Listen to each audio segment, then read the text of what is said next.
টাঙ্গাইলে মৃত গরুর মাংস বিক্রির দায়ে একজনকে জেল জরিমানা করেছেন ভ্রাম্যমাণ আদালত। বুধবার সকালে পৌরসভার সুপারিবাগান ওয়ালটন মোড় বাজারে এ ঘটনা ঘটে। এ সময় গরুর মাংস বিক্রেতাকে 1 মাসের জেল ও 5,000 টাকা জরিমানা করা হয়। ভ্রাম্যমাণ আদালত পরিচালনা করা সহকারী কমিশনার মোহাম্মদ নাজমুল হাসান বিষয়টি নিশ্চিত করেছেন। জানা যায়, মঙ্গলবার বেড়াডোমা এলাকায় বাছের নামে একজনের গরু মারা যায়। পরে ঘটনাস্থল থেকে বুধবার ভোরে 3 জন মিলে মৃত গরুটি রিকশা করে বাজারে নিয়ে এসে বিক্রি শুরু করে। ধুলো, ময়লা ও ক্ষতিকর ধূলিকণা থেকে নিমিষেই মুক্তি দেয় চৌধুরী এয়ার পিউরিফায়ার।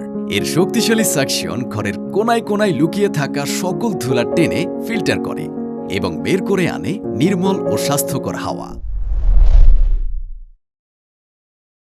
এ ঘটনায় জাতীয় ভোক্তা অধিকার অধিদপ্তরে উপপরিচালক মোহাম্মদ আসাদুজ্জামান রুমেল বলেন, পৌর এলাকার সুপারিবাগান ওয়ালটন মোড় বাজারে দিলু মিয়ার মাংস ঘরে মৃত গরুর মাংস বিক্রি করা হচ্ছিল। পরে গোপন সংবাদের ভিত্তিতে ঘটনাস্থলে দ্রুত পৌঁছালে আমাদের উপস্থিতি টের পেয়ে মাংস ব্যবসায়ী পালিয়ে যায়। পরে তাৎক্ষণিকভাবে হাতে নাতে মৃত গরুর মাংস জব্দ করে এমন দুজনকে ভোক্তা অধিদপ্তরের কার্যালয়ের সামনে নিয়ে আসা হয়।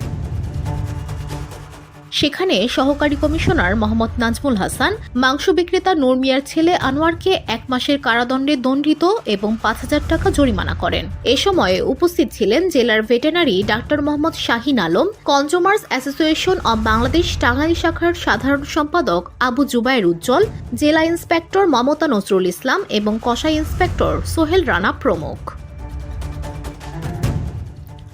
VOD Bangla news desk.